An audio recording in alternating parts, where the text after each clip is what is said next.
안녕하십니까. 매일 아침 조간신문의 주요 기사를 딱딱 풀어서 해석해드리는 조간딱풀 3월 15일 월요일에 인사드립니다. 공직자들 개발 정보를 빼내서 그것을 활용을 해서 땅 투기를 한 의혹들 지금 일파만파로 확산되고 있죠. 처음에 LH 직원들에서 시작돼서 전체 공직 사회로 퍼지고 있고, 또 장소도 수도권 3기 신도시에서 전국 각지로 퍼져나가고 있는 그런 상황입니다.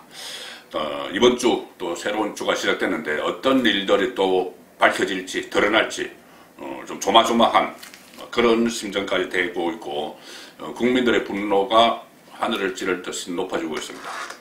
자, 대통령 문재인 분노 표출했죠. 그런데 분노를 표출한 것이 국민들이 표출한 분노와 좀 다릅니다. 국민들이 이 어떤 공직자들의 마치 생선가게를 고양이에게 맡긴 것처럼 다 빼돌린 이런데 국민들은 분노를 하는데, 그 분노를 국정최고 책임자가 살펴서 이 해결책을 모색하고 참모들을 꾸짖고 이렇게 하는 것이 아니고, 문재인 대통령 자신이 퇴임 후에 살 집 경남 양산에 사저 짓고 있죠. 그 사저와 관련한 여러 가지 의혹들이 있습니다. 그 의혹을 놓고 문재인 대통령이 분노를 표출했습니다. 본인이 살 집에 대해서 야당이 의혹을 제기를 하니까는. 그런데 그 표현 방식이 상당히 좀스럽고 민망합니다. 자, 그래서 대통령이 또 좀 이상해진 것 아니냐, 이상한 것 아니냐, 그런 말들이 나오고 있습니다. 신년 기자회견 때 제가 그 기자회견 내용을 분석을 하면서 대통령이 이상하다 이렇게 제가 분석을 해드린 적이 있습니다. 저 황당한 이야기를 하고 여러 가지 그 현실과 맞지 않는 동떨어진 동문서답하는 그런 말들을 많이 했기 때문에 그때 그렇게 분석을 해드렸는데, 지금 이 상황, 이 문재인 대통령의 분노를 보면서도 이상하다 그런 생각이 들었습니다. 자, 먼저 조간신문 일면 기사들을 쭉 보시겠습니다. 세계일보는 새로운 그 의혹들이 계속 쏟아지고 있다고 보도를 하고 있습니다. 추가 후보지, 신도시 추가 후보지에서 또 투기 의혹이 있다. 추가 후보지에서 투기 의혹이 있다. 그래서 이사, 그 공공 주도 분양 주택 공급, 그것을 골자로 하는 거죠. 이사 공급 대책이 힘 떨어지고 있다. 다음 달에 2차 신규 택지를 발표를 하는데, 하남의 감북, 김포, 고촌 이런 유력지들이 있습니다. 그 2차 신규 택지 발표. 그런데 그곳에서 1년 동안 거래가 2배 가까이 늘어났고, 2배가 늘어났고 지분 쪼개기가 극성을 부렸다. 자, 그리고 민심 악화의 후속 입법은 지지부진한데 세종시도 강범위한 투기 의혹으로 곤혹을 앓고 있다. 지분 쪼개기 극성 말씀드렸는데, 서울신문 일면 톱은 청와대 출신 현직 농식품부 차관 박영범, 현직 정부 차관 청와대 출신도 지분 쪼개기를 한 의혹이 있다. 이런 여러 가지 의혹들이 지금 속속 쏟아지고 있습니다. 2016년에 5천만 원의 평택에 66제곱미터를 매입했는데 청와대 비서관 되고 임명 3개월 뒤에 4,500만 원에 오히려 500만 원 손해보고 긴급히 팔았다. 그러면 그때는 왜 그렇게 샀겠느냐, 지분 쪼개기로. 이런 의혹들이 지금 쏟아지고 있는 겁니다. 자, 그리고 이 대통령이 이상하다. 그 부분은 잠시 후에 다시 말씀드리고, 자, 내일 새로운 의혹이 쏟아지고 있죠. 그런데 4월 7일 서울시장과 부산시장 보궐선거를 앞두고 있으니 여러 가지 대책들도 막 남발을 하는데, 거의 다가 소 잃고 외양간 고치기, 그 속담에 생각나는 대책들입니다. 경향신문 일면 보시면은 LH 직원 실사용 외 토지 매입 막는다. 자, LH 직원에 대해서는 전부 다 토지 매입 무조건 막을 수는 없으니까 사회주의도 아니고, 그런데 실사용하지 않는 토지 매입은 막는다. 자, 이것이 지금 나온 대책입니다. 투기 근절 관계장관 회의라는데, 농지 취득 시 감독을 강화하겠다. 그런데 법조계에서는 재산권 침해 우려가 된다. 이런 실효성이 의문이다. 이런 말이 나오는데, 이런 부분도 그렇지만 지금 LH 직원뿐이 아니고 국토부를 비롯해서 여러 고위 공직자들, 공직사회가 전부 다 의혹을 사고 있고, 또 이 차명, 본인이 아니고 차명 이런 것은 밝혀내지도 못하는데 이것을 지금 대책이라고 자꾸 내놓고 있습니다. 그래서 동아일보 일면은 LH 수습책 쏟아내는 당정, 근데 내각 총사퇴하라. 야당은 또 그렇게 요구를 하고 있습니다. 수습책을 쏟아내지만은 더 이 무능한 내각으로는 뭘 하겠느냐. 당장 사퇴하라. 이런 이야기가 지금 나오고 있죠. 정세균 총리 휴일에 장관회의를 소집해서 LH 직원 실사용 이외에 땅 못 사게 하라. 이렇게 했는데 다 지나간 이야기죠. 다 살 거 다 하고 벌써 없어. 이 폭로가 다 된 상황입니다. 그리고 또 여당에서는 투기 방지 법안 릴레이 발의를 하는데 국민의힘 김원혜 대변인은 어제 내각 총사퇴를 요구를 했습니다. 문재인 대통령은 부동산 비리를 진정으로 청산하고 싶은 의지가 있다면 정세균 총리 이하 내각을 총사퇴시키라 이렇게 요구를 했습니다. 자 이렇게 되니 이 한국일보 일면탭은 부동산 정책 레임덕 이런 표현을 썼습니다. 부동산 정책이 레임덕 위기다. 뭐 전반적인 국정 운영도 레임덕이지만 특히 부동산 이 땅값 문제가 집값 문제가 엄청난 여론 악화의 원인이 되고 있는데 그것을 뭐 막겠다고 대책을 또 발표를 했지만 그 대책이 이미 다 흘러나가서 정부가 새 나가서 공직자들이 투기를 하고 그런 상황이어서 더 이상 어떤 손 쓸 수도 없는 누수현상, 권력 누수현상이 일어나고 있다는 거죠. 정부 주도 사업들 국민 신뢰를 잃고 시한부 잔류 변창흠 장관 후임 찾기도 어렵다. 다음 달 2차 공동택지 발표도 지금은 불투명해졌다. 국정이 엉망이 되고 있습니다. 자, 그러면 국정 최고 책임자죠. 문재인 대통령은 이번 사태에 대해서 어떻게 대처하고 있을까요? 자, 특유의 책임 전가가 막 나오기 시작했습니다. 청와대 내부회의에서, 그제 청와대 내부회의에서 부동산 적폐를 청산해야 된다. 이런 이야기를 했죠. 부동산 적폐무리가 또 시작됐습니다. 이명박 박근혜 보수정권에 책임 있는 것처럼 부동산 적폐 청산 이런 이야기를 쓰기 시작됐죠. 그리고 제가 말씀드린 대로 본인은 책임 회피를 막 하면서 그리고 이 본인의 양산 사저뿐이 아니고 전체적인 이 부동산 정책 최고 책임자는 대통령이죠. 그러니까 본인은 다 책임 회피하면서 각 부처에 계속 명운을 걸고 해결하라 이런 이야기를 계속 합니다. 명운 걸고 해결하라. 그때 뭐 김학의 전 차관 사건, 본인증 사건, 뭐 장자연 사건 이런 거 가지고도 검찰이 명운을 걸어라 뭐 이런 이야기하고 본인은 뒤로 빠지고 나중에 그것이 김학의 불법 출금 같은 것이 막 드러났어도 본인은 또 침묵을 하고 뭐 이런 일이 되풀이되고 있는데 이번에도 또 명운 걸고 해결하라. 자, 이렇게 이야기합니다. 그렇게 되니 진보 성향, 친정권적인 성향의 언론이죠. 한겨레조차도 문재인 대통령의 국정 리더십에 대해서 심각한 우려를 표명하는 기사를 오늘 실었습니다. 오면 보시면은 8일 연속 강경 메시지 나왔는데 낯설다. 이 위기감이 부른 낯선 문 대통령 8일 연속 강경 메시지 나오는 거 이런 거 처음 봤다.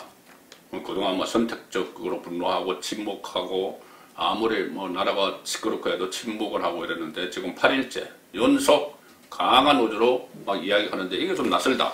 왜일까? 그 분석이 나옵니다. LH 투기 불거진 뒤 표현 수위가 높아졌고 양산사재 형질 변경 문제 제기에 페이스북에 좀스럽고 민망하다 이 글을 올렸다. 변창흠도 사실상 첫 경질성 인사. 그런데 이 경질성 인사도 바로 하는 것이 아니고 이 공공주도형 요런 그 주택공급정책을 입법 직전 단계까지 마무리하고 나서 퇴임하라 이렇게 이야기했다고 합니다. 지금 무슨 힘이 있겠습니까? 변창흠 장관에게. 그 시한부 장관인데. 그런데 그 장관에게 이 마무리 작업을 맡기고 이런 것이 과연 제대로 된 이 상황 파악이냐 리더십이냐 이런 논란이 일어나는 것이죠. 지난 3일부터 휴일을 제외하고 8일 연속 메시지를 냈습니다. 발본 3번 부동산 적폐 청산 이런 표현 수위도 높고 또 변창흠 74일 만에 경질 평소에 이런 문책적 인사를 꺼리는 인사 스타일과 또 차이가 확연하다. 이상하다. 그래서 문재인의 메시지 스타일이 변한 이유를 놓고 전문가들은 초조함 때문이다. 이렇게 분석을 합니다. 초조함 때문이다. 부동산 문제가 결국 임기 말까지 발목을 잡는 데 대한 당혹감도 깔려있다.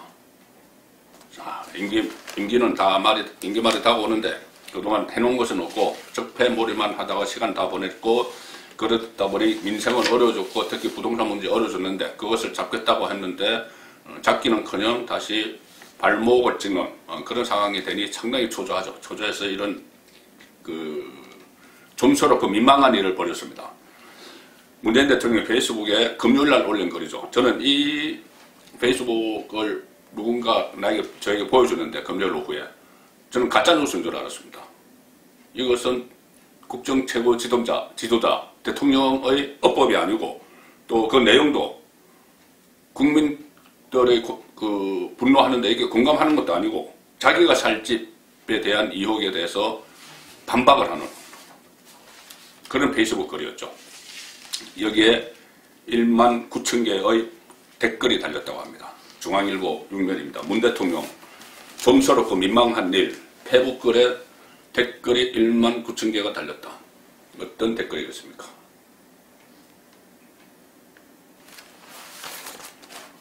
자, 페북글은 이렇게 됩니다. 그렇게 길지 않습니다. 선거 시기라 이해하지만 그 정도 하시지요.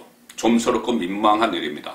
대통령 돈으로 땅을 사서 건축하지만 경호시설과 결합되기 때문에 대통령을 살기만 할 뿐 처분할 수도 없는 땅이지요.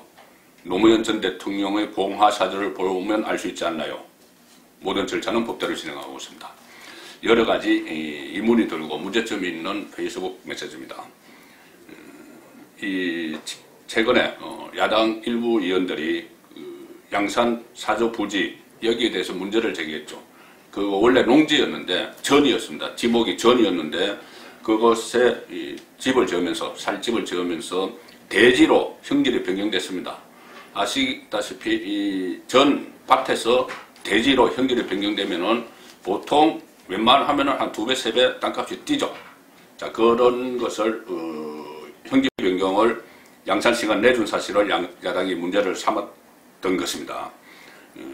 그런데 여기서 좀스럽고 민망한 일이다. 그거 가지고 문제를 삼는 것이. 그런데 이 메시지는 청와대 관계자가 문재인 대통령이 직접 말씀하신 것이다. 이렇게까지 또 강조를 합니다. 좀스럽고 민망한 일, 이것도 문재인이 직접 택했다. 그 표현도. 보통 대통령 메시지는 뭐 연설기록 비서관이나 참모들이 써가지고 주면은 결제를 맡아서 가는데 이건 직접 썼다는 이야기입니다. 본인의 페이스북에 올린 거죠. 그래서 주호영 원내대표는 이렇게 이야기합니다. 국민의힘 원내대표는 대통령 가족이 지금 진행하고 있는 농지 구입, 용도 변경 모두 다 불법이다. 10여 년 영농을 했다면 비료비, 농약비, 종자비, 묘목비 같은 영농 관련 지출 내역을 공개하라. 일반 국민은 그렇게 합니다.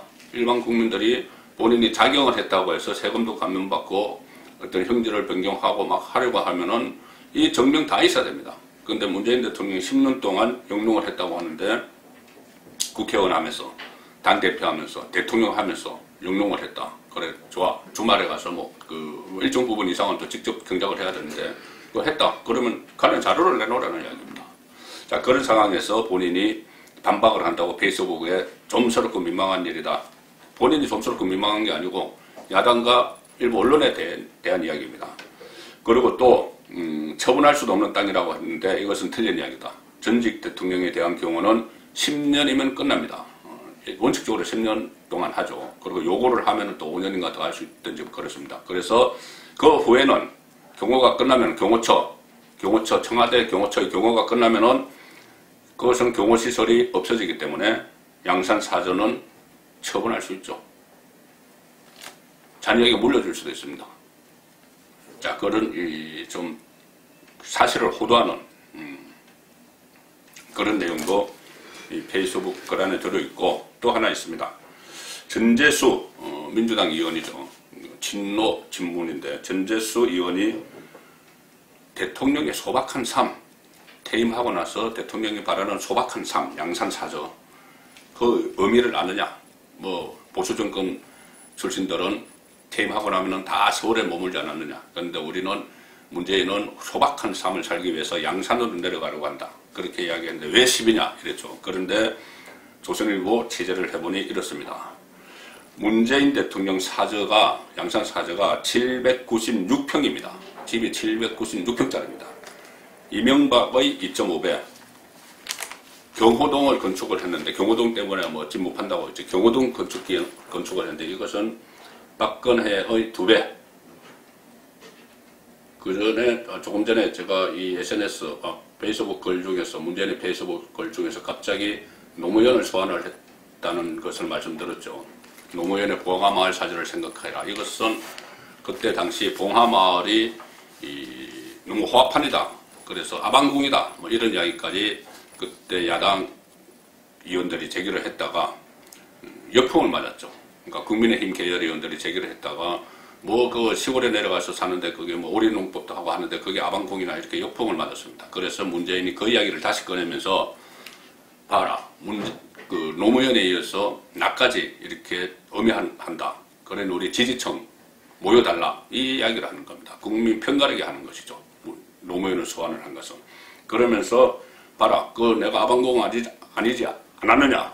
노무현한테. 나도 아니다. 이렇게 주장을 하고 싶었던 건데 자 취재를 해보니 문재인 사저가 796평 여건이 소박하다는 문 대통령 사저 MB 박 전 대통령과 비교해보니 이렇게 나옵니다.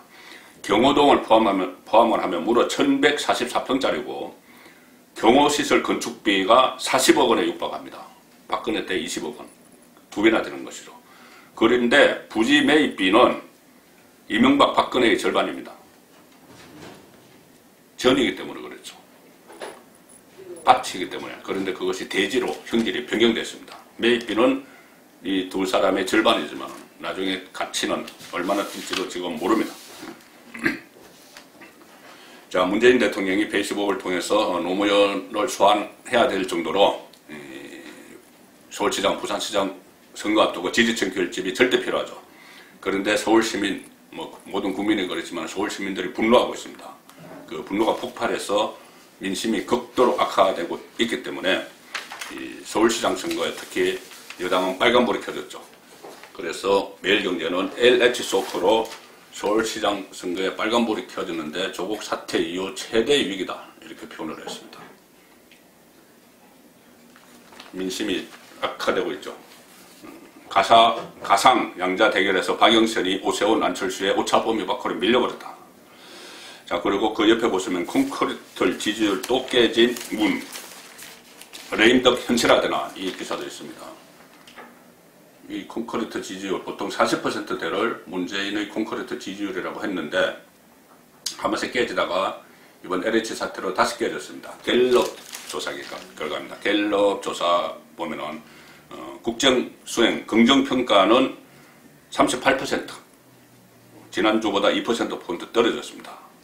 자, 그리고 오늘 아침에 또 리얼미터 여론조사 결과도 나왔는데 거기 보면은 또 깨졌습니다. 40%대 무너졌죠. 긍정평가가 37.7, 부정평가가 57.4. 그래서 긍정평가가 2.4%포인트나 또 떨어져 나갔습니다.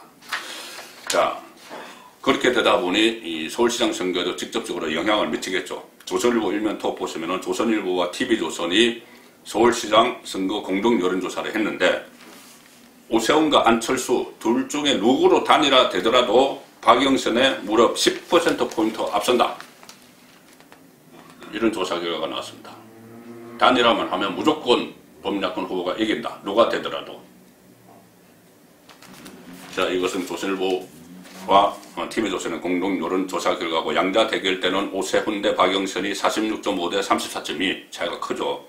안철수 대 박영선도 45.2 대 33.8. 자, 그런 상황입니다.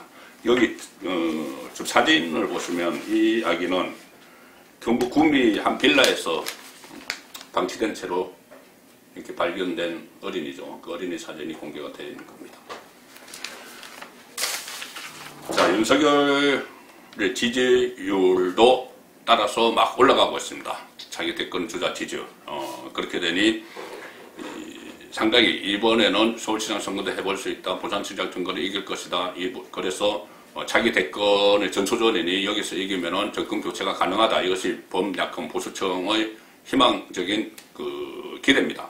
그래서 윤석열이라는 또 확실한 주자가 검찰총장직을 물러나서 나와 있으니 이제 문재인 정권 시즌2는 없을 수 있다. 이런 그 인식들이 확산되고 있는데 호사다마가 될 수가 있습니다.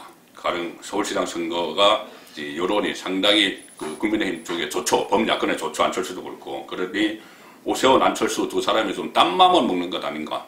아, 이거 여론조사 그 후보 단일화 안 해도 여론조사를 보니 나도 이길 수 있겠는데 이러니 두 사람이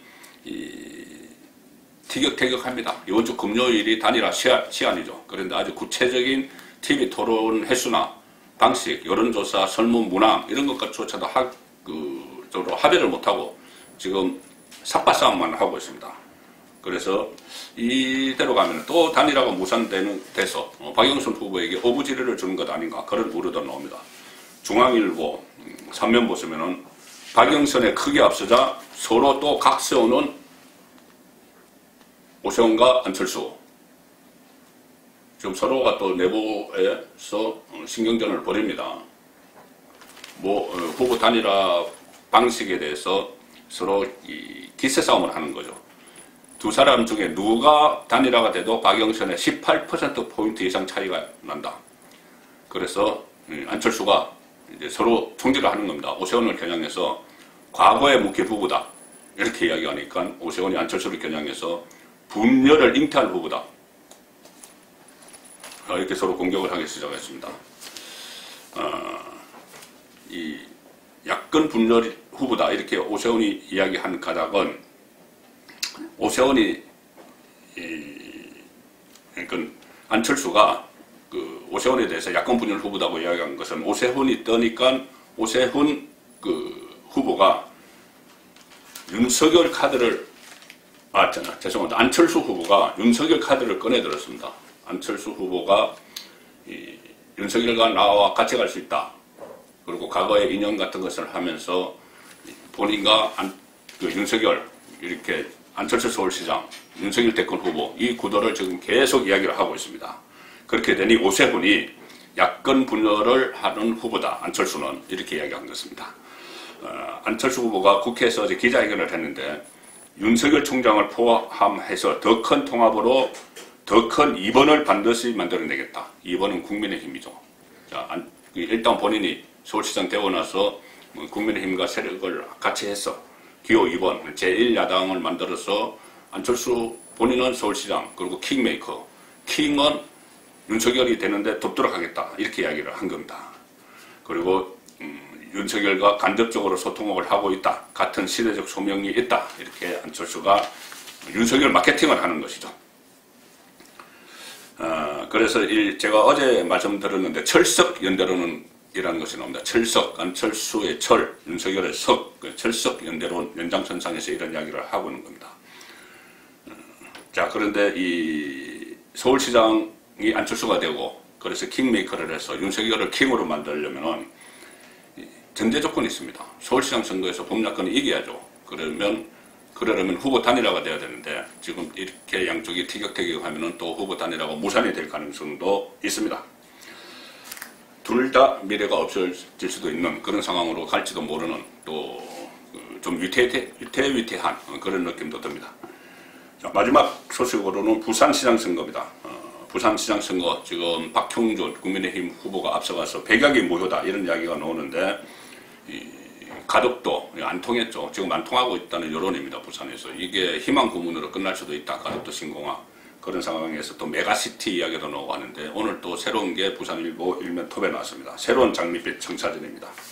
경부선 지하화. 이번에는 경부선, 부산의 경부선 철도 있죠. 철도를 지하로 내려서 그 위는 개발하고 공원으로 만들겠다는 겁니다. 경부선 지하화를 국가 사업으로 추진한다. 이것이 또 부산일보 일면 톱입니다. 선거 앞두고 나왔습니다. 가덕도처럼 예타 면제 이야기도 나옵니다. 예비 타당성 조사 면제. 한국형 지역균형 뉴딜에 포함됐고 여당의 이광재 의원이 정부와 사실상 합의된 거야. 이렇게 이야기를 했습니다. 그래서 올해 추경에 예산 반영이 전망되고 당 지도부가 모레 부산에서 결과를 보고를 합니다. 예타 면제 등 사업 동력 가속도. 더불어민주당 K 뉴딜 본부장을 맡고 있는 이광재 의원이 어제 김영춘 부산시장 후보 선대위 출범식 직후 부산일보와 만난 자리에서 이 장밋빛 공약을 제시를 했습니다. 이렇게 해서 부산이 발전되면 좋죠. 그런데 과연 선거가 끝나서 선거에서 민주당이 패배를 해도 가덕도 신공항 그대로 가고 메가시티 그대로 가고 경부선 지하 그대로 갈지 그 부분에 대해서는 의문입니다. 3월 15일 보내드린 조간딱풀이었습니다.